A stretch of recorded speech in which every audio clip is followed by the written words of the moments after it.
This is a masked Mexican wrestler.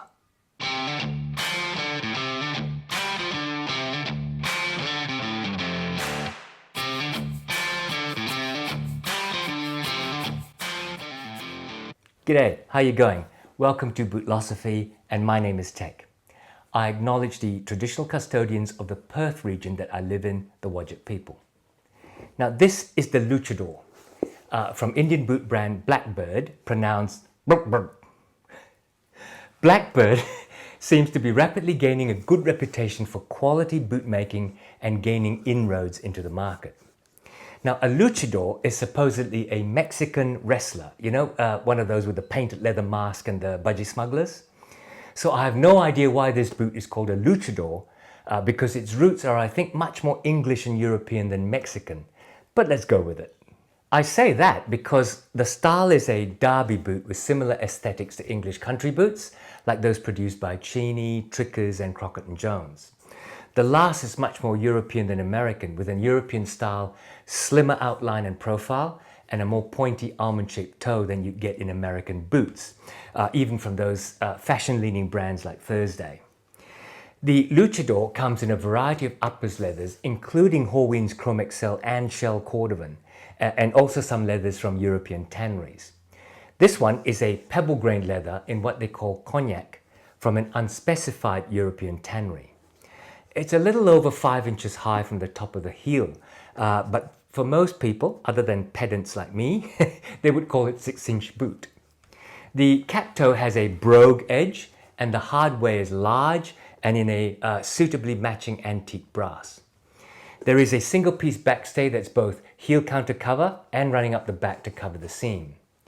This is a Stitchdown model, which I'll get into later, but I think BlkBrd also do Goodyear welted models on other boots.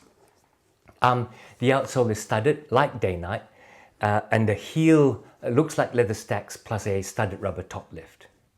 The interesting thing is that the website states that this is a sophisticated take on combat boots. I guess I see the relationship to the very old British Army officer boots with the brogue cap toe, but to me, it's much more an English country boot. So to that end, I do not see it worn with rugged heritage clothing like you would say a White's MP style of boot. I see it much more at the dressier end of the scale. I have worn them with a grey suit because I think this tan colour, which I've burnished at the toe and the heels by the way, goes really well with a good grey wool suit. Then down this scale into business casual, I've paired them with a pair of dark chinos and a grey plaid sports coat. And in the summer just gone, I've worn them with cream chinos and a cream linen sports coat. They are also versatile enough to go with jeans, although I think they should be jeans with a crisp white shirt as against jeans with a tee. Now let's take a quick look at the brand BlkBrd. It is an Indian brand. They have an annoying website with a constantly popping up window that invites you to enter into a chat. Now popping up once is fine, you click on the cross, it's gone. But every time you click on a selection, up comes the pop-up. For less patient people than me, it is a turn-off. Nick from Stridewise recently visited their factory. He did a video of various Indian shoemakers when he visited India, including BlkBrd. So go and take a look at his channel for more information about the brand. Now basically, I don't think they've been around for that long, but I believe their owners have had a history in leather goods anyway. At any rate, they seem to have gathered craftsmen and craftswomen in the city of Agra with, they say, some 25 years of experience in shoemaking. Now, I don't mean to sound cynical because the evidence in my hands is that they make good footwear. But the lack of information on their website, you know, information rather than marketing, I'd prefer to see more information. I have contacted them in relation to this pair, and yes, I could ask them for background and history, but you know, I always review boots on the basis of what you, my viewer, can find out for yourself, and that generally is from a website. And also, as a practicing management consultant, I would like business websites to be more informative rather than all hype. However, what they do well is provide a very wide range of models of boots and shoes and in a wide range of uppers and makeups. There are some very pretty boots and shoes there, and especially at the dressier end of the market, at what I'll discuss, as pretty darn good prices. Okay, let's dive into construction. Starting from the bottom, the outsole is a very crisply produced version of a day-night sole. It is proprietary, as evidenced by the BlkBrd logo, but it is possibly made for them by Day-Night because the molding is sharp and crisp. If not made by Day-Night, then kudos to their own sole manufacturer. The heel is made up of 3 stacks of leather, topped by the studded rubber top lift, while the rubber outsole runs the length of the boot and under the leather heel stacks. The sole construction is connected to the uppers using the Stitchdown method of construction. If you look at the edge, you'll see the rubber at the bottom, then a 3+mm midsole. There is no welt running around the edge. The uppers at the front are stitched directly to the midsole and outsole. The uppers are flared out at lasting in order to do that. Now this is a 2-stitch stitch down. It's hard to see because it's so finely done near the edge. The first stitch goes around the front half of the boot and through the flared out uppers and the midsole only. The second stitch goes all the way around the boot, and in the front they go through the uppers, the midsole and the outsole, where you can see it underneath. At the back it's attached with glues and nails and stitches into the tucked in uppers. Now this is very water resistant and technically recraftable, but I have to admit I think it's trickier to resole than a Goodyear welt because you really want to try to get your new stitches through the old stitch holes.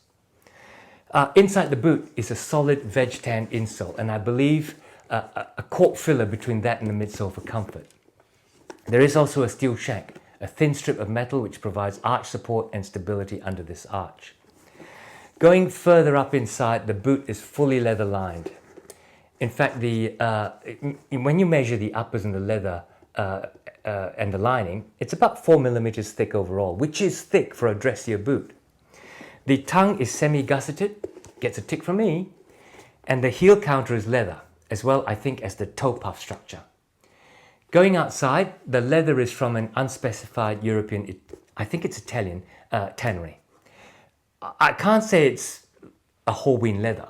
You can get this boot in Horween Chrome Excel, for example, at not much of an extra cost to the mid $200 price of this boot. But I chose this particular makeup because I like the tan cognac color and the Scotch grain effect. The leather's a waxy leather. It's fine but not particularly supple, and there's a hard waxed hand or feel as you run your hand over it. I'll talk about the effect on comfort, but I have no doubt it's durable because of its stability. The hardware is pretty solid and it does not feel cheap and flimsy, and they're backed, so it shouldn't rough up your tongue so much. The stitching is really neat and consistent, with triple stitching at the quarters and mostly double stitching everywhere else. The punching of the brogue edge on the toe cap is mighty fine. I don't think this is a second layer of leather toe cap, by the way. You can see on the edge where it's 2 layers becoming 1. It comes with a leather top foam backed removable insert for comfort, but I have taken mine out. My understanding is that this is a bovine full grain leather imprinted with the Scotch grain and from my feel covered with a very strong hard wax coat to preserve it. When I uploaded my unboxing, a viewer stated that it was too shiny. I'm not sure when shiny leather became a negative, but if you consider this as a dressier boot rather than a rough and rugged service boot, you get why a shinier coat of wax is a positive. I have slightly abused it in my Leathercare of this boot. For reasons that I'll explain later, I lavished it with thick coats of liquid mink oil, with a rubbing in of Red Wing's mink oil paste, and then I conditioned it further with Venetian shoe cream, burnished the toe cap and the heel with brown shoe cream, and finally polished it with a coat of medium tan shoe wax. The mink oil darkened it slightly, which I like, and it did take some of the shine off. The finishing wax put the shine back on, which I also like. So it's good enough to throw things at it, but in my opinion, Venetian shoe cream is probably the best go-to conditioner for this leather. As for sizing, it is true to size. And while I asked for a UK 7.5, and this was confirmed, the website doesn't actually show half sizes. So lesson 1 is if you're in doubt, contact them.